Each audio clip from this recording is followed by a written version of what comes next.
Hare Krishna. So, we welcome you all to this reading session on Krishna book, chapter number 20. The title of this chapter is Description of Autumn. This is a wonderful chapter and there are a lot of analogies in it. So, let's begin our session with this wonderful prayer from Sri Chaitanya Charitamrit. Krishna, Krishna, Krishna, Krishna. Krishna, Krishna, Krishna, He. Krishna, Krishna, Krishna, Krishna. Krishna, Krishna, Krishna, He. Krishna, Krishna, Krishna, Krishna. Krishna, Krishna, Rakshamam. Krishna, Krishna, Krishna, Krishna, Krishna, Krishna, Pahimam. Ram Raghav, Ram Raghav, Ram Raghav Rakshamam. Krishna Keshav, Krishna Keshav, Krishna Keshav Pahimam. The Pranam Mantra of Srila Prabhupada. Namah Om Vishnu Padaya Krishna Pristhaya Bhutale Srimate Bhakti Vedanta Swamin Iti Namine Namaste Saraswate Deve Gauravani Pracharine Nirvishesha Shunyavadi Paschatya Desha Tarine Hare Krishna, Hare Krishna, Krishna Krishna, Hare Hare, Hare Rama, Hare Rama, Rama Rama, Hare Hare. So, in the chapter number 19, we had discussed about Lord Krishna saving his friends and cows from the devastating forest fire. And now on, we will be reading this chapter where the description of autumn season has been given. The description of autumn. The killing of Pralambasur and the devouring of the devastating forest fire by Krishna and Balaram became household topics in Vrindavan. The cowherd men described these wonderful activities to their wives and to everyone else, and all were struck with wonder. They concluded that Krishna and Balaram were demigods who had kindly come to Vrindavan to become their children. In this way, the rainy season ensued. In India, after the scorching heat of the summer, the rainy season is very welcome. The clouds accumulating in the sky, covering the sun and the moon, become very pleasing to the people, and they expect rainfall at every moment. After summer, the advent of the rainy season is considered to be a life giving source for everyone. The thunder and occasional lightning are also pleasurable to the people. So now, after this summer season is over, the rainy season is about to start, and everybody is very joyful. Although in Vrindavan, the summer and spring season are identical, yet it was always pleasurable. Especially it's being told in India, it is very welcome. The monsoon is quite welcome, and one important aspect was being told that the cowherd men were struck with wonder, and they thought that Krishna and Balram certainly would be demigods who had come to Vrindavan. So let's read ahead. The symptoms of the rainy season may be compared to the symptoms of the living entities who are covered by the three modes of material nature. The unlimited sky is like the supreme Brahma, and the tiny living entities are like the covered sky or Brahma covered by the three modes of material nature. Originally, everyone is part and parcel of Brahma. The This word is not Brahmana, this word is Brahma, Param Brahma, as we say in Sanskrit. That means the absolute truth. The supreme Brahma or the unlimited sky can never be covered by a cloud, but a portion of it can be covered. As stated in the Bhagavad Gita, the living entities are part and parcel of the Supreme Personality of Godhead, but they are only an insignificant portion of the Supreme Lord. This portion is covered by the modes of material nature, and therefore the living entities are residing within this material world. The Brahma Jyoti, spiritual effulgence, is just like the sunshine. As the sunshine is full of molecular shining particles, so the Brahma Jyoti is full of minute portions of the Supreme Personality of Godhead.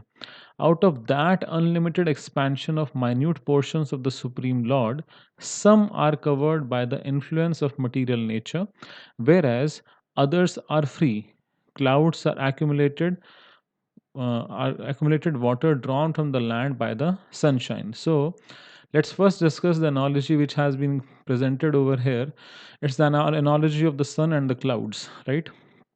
So, the supreme Brahma or the unlimited absolute truth has been compared to the unlimited sky, and those living entities. And the sunshine is the Brahma Jyoti, which is having millions, unlimited, minute living entities, right? But the three modes of the material nature have been compared with the clouds. So the Brahma Jyoti or the sunshine is expanding in all directions, right? But there are a certain section of living entities, that is the covered sky, who have been covered by the three modes of material nature, which are the clouds. So only some living entities have been covered by the three modes of material nature who are present in this material world. Rest of all living entities are not under the influence of Mahamaya or the three modes of material nature. They are still under Yog Maya or the internal potency of the Lord. So let's move ahead. The second part. Clouds are accumulated water drawn from the land by the sunshine. Continually for 8 months, the sun evaporates all kinds of water from the surface of the globe, and this water is accumulated in the shape of clouds, which are distributed as water when there is need. Similarly, a government exactly, exacts various taxes from the citizens, such as income tax, sale tax, which the citizens are able to pay by their different material activities, that is agriculture, trade, industry, and so on. This taxation is compared to the sun's drawing water from the earth. When there is again a need of water on the surface of the globe, the same sunshine converts the water into clouds and distributes it all over the globe. Similarly, the taxes collected by the government must be distributed to the people again as educational work, public work, sanitation work, etc. This is very essential for a good government. The government should not simply exact taxes for useless squandering. The tax collection should be utilized for the public welfare of the state. So now an important aspect is being told over here, which is about the rain cycle.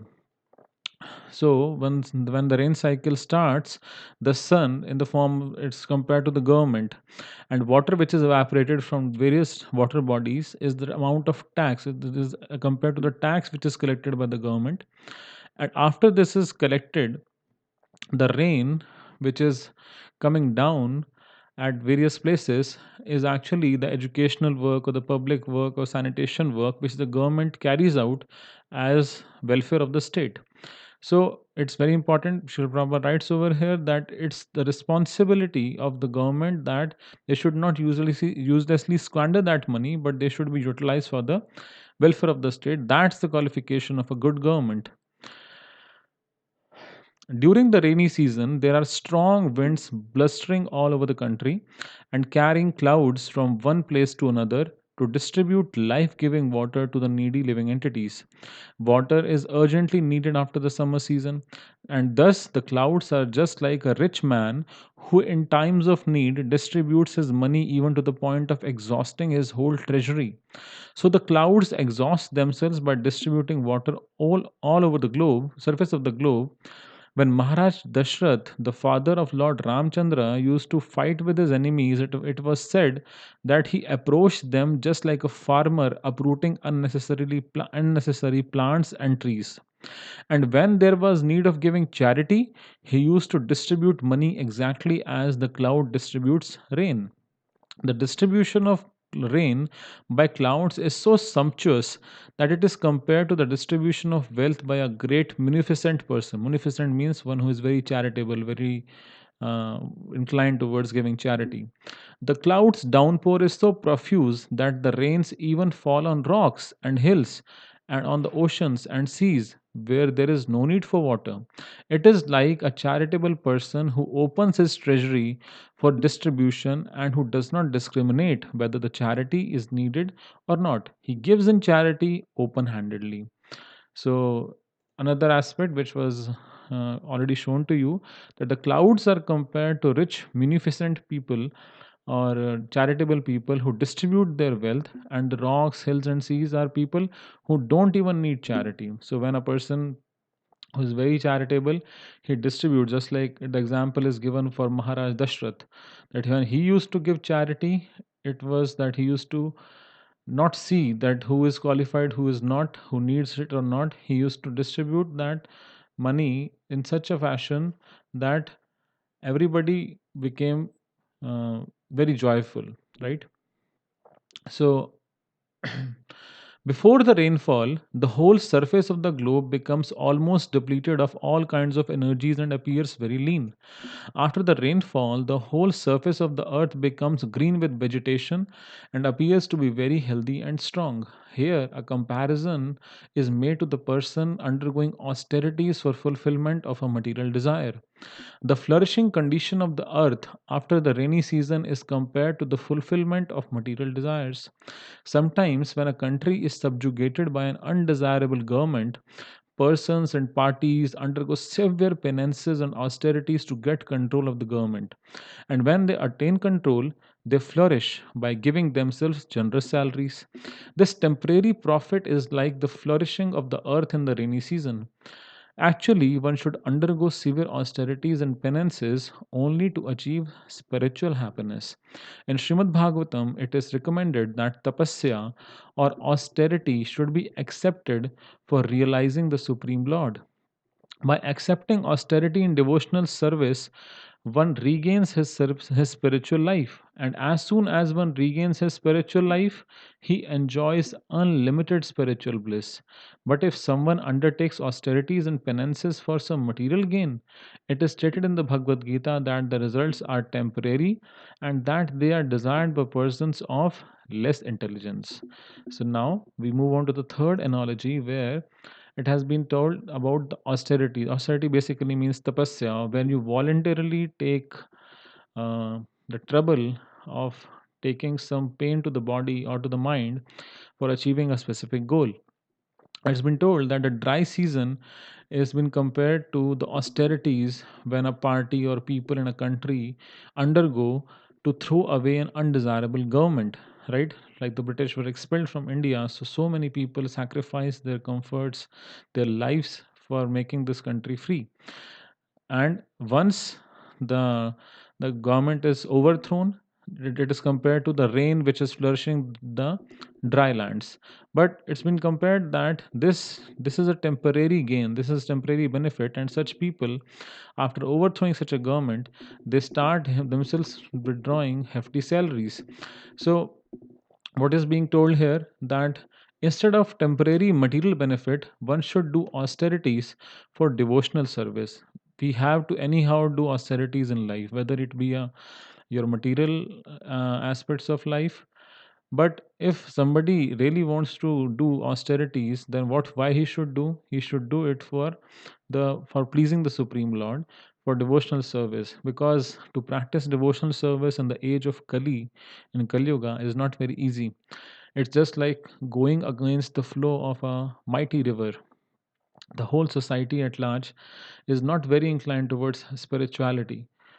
So, therefore, if really we want to do some austerity, then what we should do? We should do it in devotional service. And what will be the end result? The Shrimad Bhagavatam tells that one will get unlimited spiritual bliss. So this is the statement of Maharaj Rishabh Dev. He tells his sons that Putrakaha yena sattvam. I'm just forgetting the exact shloka. Tapo divyam putrakaha yena sattvam. Brahma Sakyam tu Anantam, that you will get Brahma Sakyam, that means unlimited spiritual happiness by doing what? Tapo Divyam, do Divya or transcendental austerities. And if somebody is doing austerities only for the purpose of material gain, then he is told in the Bhagavad Gita to be less intelligent. Okay, let's move ahead. During the rainy season, in the evening, there are many glowworms visible about the top of trees, hither and thither, and they glitter just like lights. But the luminaries of the sky, the stars and the moons, are not visible. Similarly, in the age of Kali, persons who are atheists or miscreants become very prominently visible, whereas persons who are actually following the Vedic principles for spiritual emancipation are practically obscured. This age Kali Yuga is compared to the cloudy season of the living entities. In this age, real knowledge is compared to the cloud. In this age, real knowledge is covered by the influence of the material advancement of civilization. The cheap mental speculators, atheists, and manufacturers of so called religious principles become prominent like the glowworms, whereas persons strictly following the Vedic principles or scriptural injunctions become covered by the clouds of this age. People should learn to take advantage of the actual luminaries of the sky, the sun, the moon, the stars, instead of the glowworms' light. Actually, the glowworms cannot give any light in the darkness of night, as clouds sometimes clear even in the rainy season, and sometimes the sun, moon, stars become visible. So, even in this Kali Yuga, there are sometimes advantages. For example, sometimes Lord Chaitanya's Vedic movement of distributing the chanting of the Hare Krishna mantra is heard. People seriously eager to find real light should take advantage of this movement instead of looking towards the light of mental speculators and atheists. So, this is a very wonderful analogy, which is truly great learning that in Kali Yuga, fake spiritual gurus, so called religious leaders who have no knowledge but who are pretending to be very knowledgeable are more visible. So it has been compared that such people who are so called religious leaders, atheists, mental speculators who talk big, big bombastic words, they are more prominent and they have been compared to glowworms in the night, right? Because the sun, because the moon and the stars, which are the actual luminaries who are the brightest entities of the sky, are covered by the clouds of material civilization, the clouds of material advancement, right? So the moon and the stars, which are the actual luminaries, means the people who are actually following spirituality in true essence, people who are following Vedic principles and scriptural injunctions in true essence, are not very easily visible. But Srila Prabhupada writes that sometimes the clouds get separated and the luminaries become visible, and therefore people should learn to take advantage of the actual luminaries. And Srila Prabhupada also writes that instead of the glowworm's light, we should take advantage of this Krishna conscious movement. So it's been told over here that these are a set of glowworm. This is the glowworm which actually emits a very small amount of light and it's visible in the night. So especially if you will find them in New Zealand and in India also, they are basically called jugnus, which show a small amount of light on a dark night. You can easily see them, but the true luminary is hidden behind the clouds of material advancement. So therefore, people who are really serious and eager to find out the real light should take advantage of this Krishna consciousness movement, and they should not go towards mental speculators, atheists, and so-called fake spiritual leaders. Okay. After the first rainfall, when there is a thundering sound in the cloud, all the frogs begin to croak. Like students suddenly engaged in reading their studies, students are generally supposed to rise early in the morning. They do not usually arise of their own accord, however, but only when there is a bell sounded in the temple or other spiritual institution.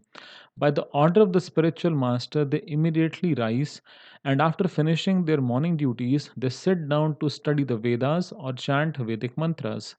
Everyone is sleeping in the darkness of Kali Yuga. But when there is a great Acharya, by his calling only, everyone takes to the study of the Vedas to acquire actual knowledge. So it's a very small analogy, so I have not put it in the slide, that the calling of an Acharya is compared to the thunder or the lightning in the clouds, right? So let's move ahead. During the rainy season, many small ponds, lakes, and rivulets become filled with water. Otherwise, the rest of the year they remain dry. That means they are seasonal in nature.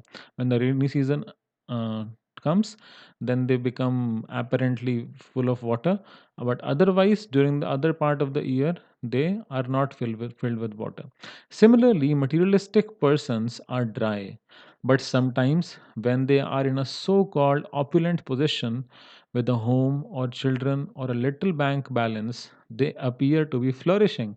But immediately afterwards, they become dry again, like the small rivulets and ponds.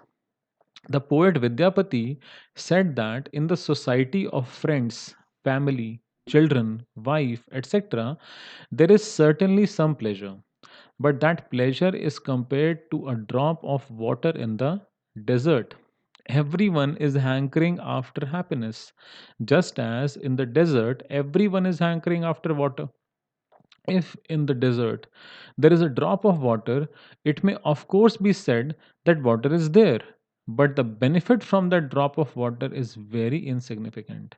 In our materialistic way of life, which is just like a desert, we are hankering after an ocean of happiness, but in the form of society, friends, and mundane love, we are getting no more than a drop of water. Our satisfaction is never achieved, as the small rivulets, lakes, and ponds are never filled with water in the dry season. So, this is a very wonderful analogy which Srila Prabhupada has given, that what is the pleasure available in this world? So, the seasonal rivers or ponds, which are throughout the year they remain dry, only in the rainy season they become apparently filled with water. It's been compared to materialistic persons who sometimes become opulent, right? And it has also been compared that a materialistic way of life is just like a desert. The craving, the need for a person, for the jivatma or the living entity, is to get an ocean of happiness. But it's nothing denying the fact that there is certainly pleasure in society, friends, mundane love, right? But the problem is that that love, that society, that relationships will just appear to be a drop of water in the unlimited quest for an ocean of happiness that a living entity desires. So what's the learning? Everyone is hankering after happiness, just as in the desert everyone is hankering after water, and our satisfaction is never achieved, as the small rivulets, lakes, and ponds are never filled with water in the dry season. So, we should understand that what can be the ultimate source of pleasure? The relationship, when established with the Supreme Lord, can be the most satisfying thing one can achieve, right? Okay, let's move ahead. Due to rainfall, the grass, trees, and other vegetation look very green. Sometimes the grass is covered by a certain kind of red insect, and when the green and red combine with the umbrella like mushrooms, the entire scene changes. Just like a person who has suddenly become rich, the farmer then becomes very happy to see his field full of grain. But the capitalists, who are always unaware of the activities of a supernatural power, become unhappy because they're afraid of a competitive price due to an abundant production. In some places, certain capitalists and government restrict the farmers' production of grain, not knowing the actual fact that all the food grains are supplied by the Supreme Personality of Godhead. According to the Vedic injunction, Eko Bahunam Yubid Dhati Kaman, the Supreme Personality of Godhead maintains this creation. Therefore, he arranges for a supply of whatever is required for all living entities. When there is a population increase, it is the business of the Supreme Lord to feed the people. But the atheists or miscreants do not like abundant production of food grains, especially if their business might be hampered. And this is a this is a true fact that there are many countries who dump their grains into the ocean just to maintain price of grains or any commodity in the market, right? But Srila Prabhupada is very clearly mentioning over here that the Supreme Lord is maintaining the creation. But the capitalists, they sometimes try to hinder the farmer's production because they are atheistic in nature. They do not believe in the existence of a supernatural power. Okay, so this is small analogy, so I have not put it in the PPT. During the rainy season, all living entities in the land, sky, and water become very much refreshed, exactly like one who engages in the transcendental loving service of the Lord. We have practical experience of this with our students in the International Society for Krishna Consciousness, that's ISKCON. Before becoming students, they were dirty looking, although they had naturally beautiful personal features. Due to having no information of Krishna consciousness, they appeared very dirty and wretched. Since they have taken to Krishna consciousness, their health has improved, and by their following the rules and regulations, their bodily luster has increased. When they are dressed with saffron colored cloth, with tilak on their foreheads and the beads in their hands and on their necks, they look exactly as if they are directly coming from Vaikunta. So Srila Prabhupada is explaining that as after the dry season the land becomes rejuvenated, just like as if something has got its life back. So similarly, if a person who is engaged in Krishna consciousness, he immediately blooms up. So Srila Prabhupada is giving the example of the initial phases of ISKCON, when the initial people who joined were actually hippies who were very dirty, bad, having a lot of bad habits. But when they actually became Vaishnavas, when they came in contact with Srila Prabhupada and started following the rules and regulations, and they gradually improved. And finally, Srila Prabhupada is writing that when they wear the saffron dress of a sannyasi or a brahmachari and with tilaks on their forehead, they appear just like they are coming from Vaikuntha. In the rainy season, when the rivers swell and rush to the oceans and seas, they appear to agitate the ocean. Similarly, if a person who is engaged in the mystic yoga process is not very much advanced in spiritual life, he can become agitated by the sex impulse. Although during the rainy season, the high mountains are splashed by torrents of rain. They do not change. Similarly, a person who is advanced in Krishna consciousness, even if put into difficulties, is not embarrassed. A person who is spiritually advanced accepts any adverse condition of life as the mercy of the Lord, and thus he is completely eligible to enter the spiritual kingdom. So, important point to be understood that the ocean is agitated due to the uh, very strong current of the rivers which are swelling due to the rain. But this means that as compared to the person who is engaged in mystic yoga practices, they are not very much advanced in spiritual life and they can become agitated because of the sex impulse. But if we compare the mountains, torrents of rain fall on the mountain, but it does not budge, it does not have any effect. So, therefore, a person who is advanced in Krishna consciousness has been compared to a mountain that even if he is put into a lot of difficulties, he is not embarrassed. And learning is that if a person is spiritually advanced, then what his attitude towards life will be? He accepts every adverse condition of life as the mercy of the Lord, as we had studied in the chapter when Lord Brahma was praying to Lord Krishna in chapter number 14. So, what he said that he becomes the rightful claimant of going back to Godhead, one who accepts that whatever is coming as a mercy of the Lord, and thus he is completely eligible to enter the spiritual kingdom. Okay, and this is the last section for today, which we'll be reading. In the rainy season, some of the roads are not frequently used and they become covered with long grasses. These roads are exactly like a Brahmana who is not accustomed to studying and practicing reformatory methods of the Vedic injunctions, he becomes covered with the long grasses of Maya. In that condition, forgetful of his constitutional nature, he forgets his position of eternal servitorship to the Supreme Personality of Godhead.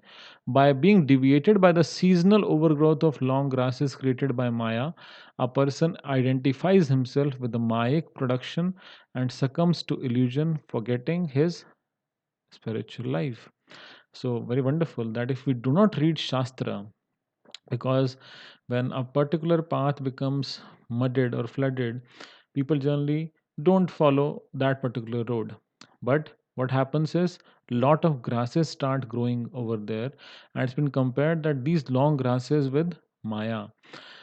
A person starts forgetting if one does not read Shastra, what will happen? He will especially it has been told about brahmanas that uh, if they do not read the scriptures and stop doing reformatory practices, what will happen? The grass of Maya will start growing, and he will forget uh, his real identity, and he will succumb to illusion. He will forget his real spiritual life, his true relationship with the Supreme Lord.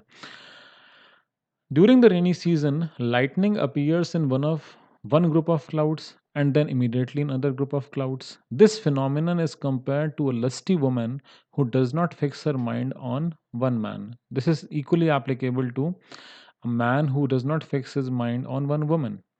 A cloud is compared to a qualified person because it pours rains and gives sustenance to many people. A man is who is equally qualified similarly gives sustenance to many living creatures such as family members or many workers in a business. Unfortunately, his whole life can be disturbed by a wife or a husband who divorces him.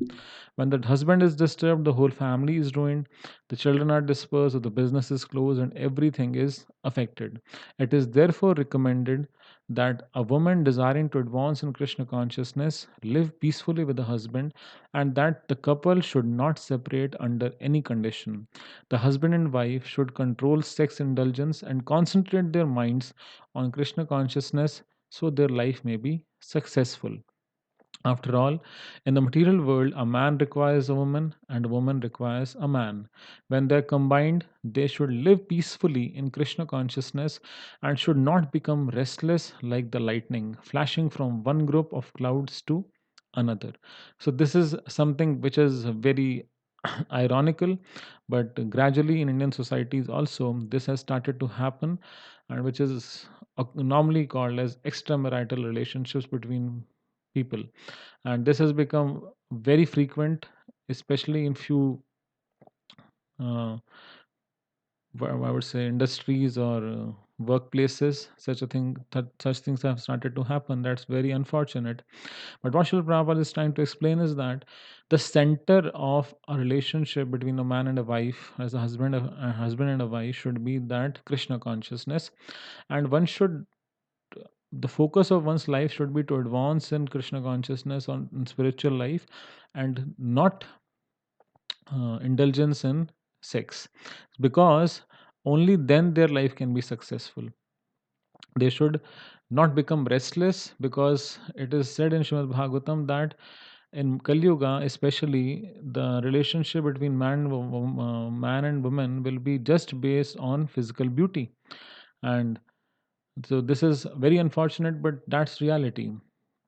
So we can learn from this that a husband and a wife should always keep Krishna as the center of their life and live together and make their lives successful. They should help each other to grow in bhakti and make their own life successful, their children successful, and their spouse life successful, and hundreds of generations will get delivered.